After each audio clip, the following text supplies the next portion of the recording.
1 João, capítulo 5. Nisto conhecemos que amamos os filhos de Deus, quando amamos a Deus e praticamos os seus mandamentos. Versículo 2.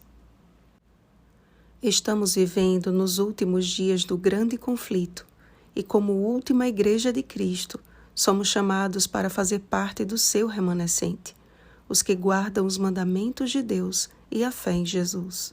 Apocalipse capítulo 14, versículo 12.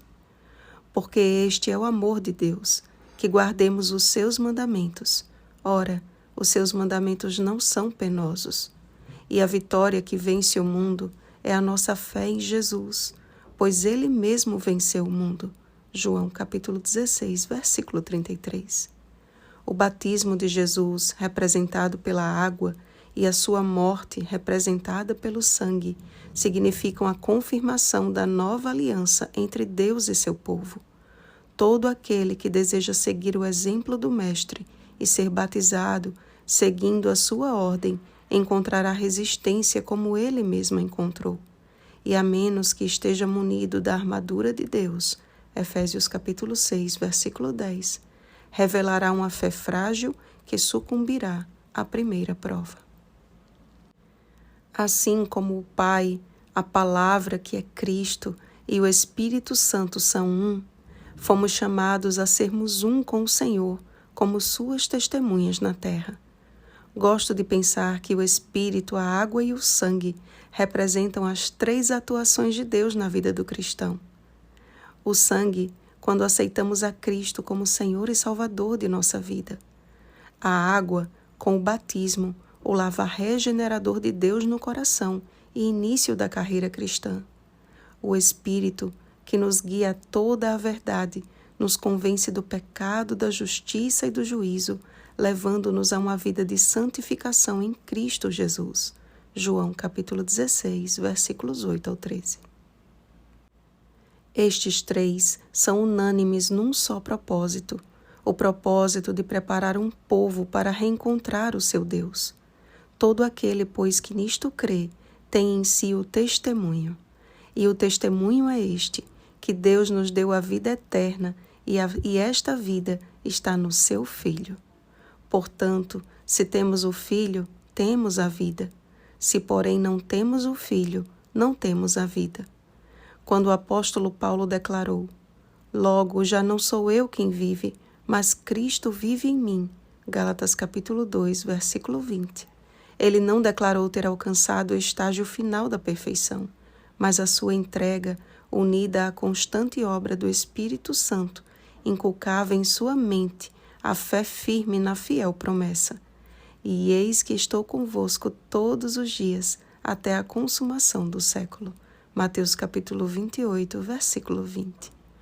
Por isso que ele denominou a batalha espiritual de bom combate, 2 Timóteo capítulo 4, versículo 7.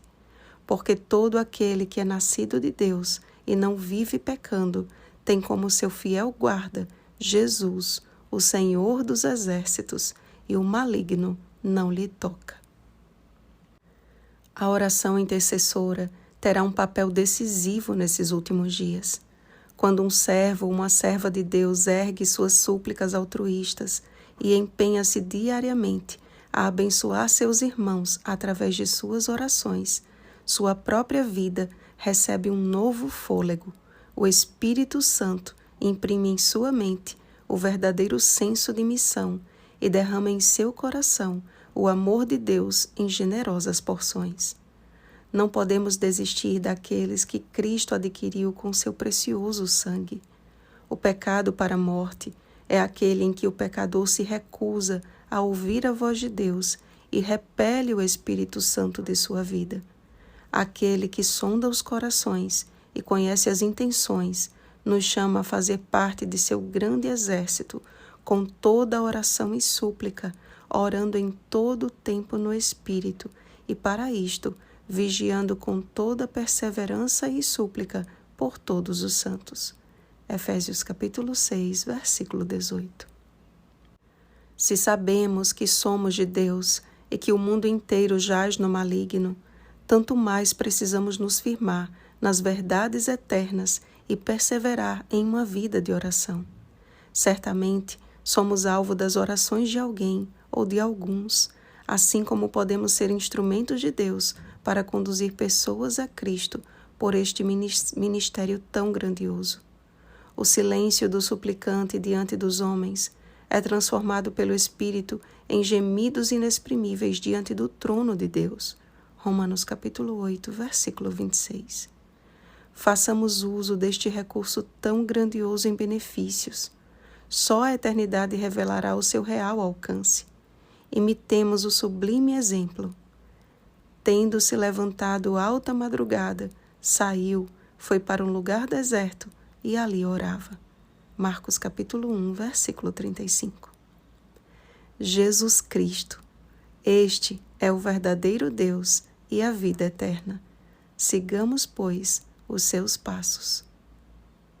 Oremos, amados. Pai Celestial, estamos quase chegando ao fim de mais um estudo completo da Tua Palavra.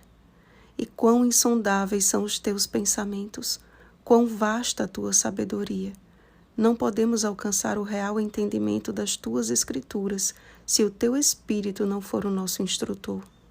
Concede-nos, ó Deus, por Tua graça e misericórdia, a iluminação do Espírito Santo, para que a nossa mente seja dirigida todos os dias para onde Jesus está e ali, no mais santo lugar, nos unirmos a Ele em sua obra de purificação.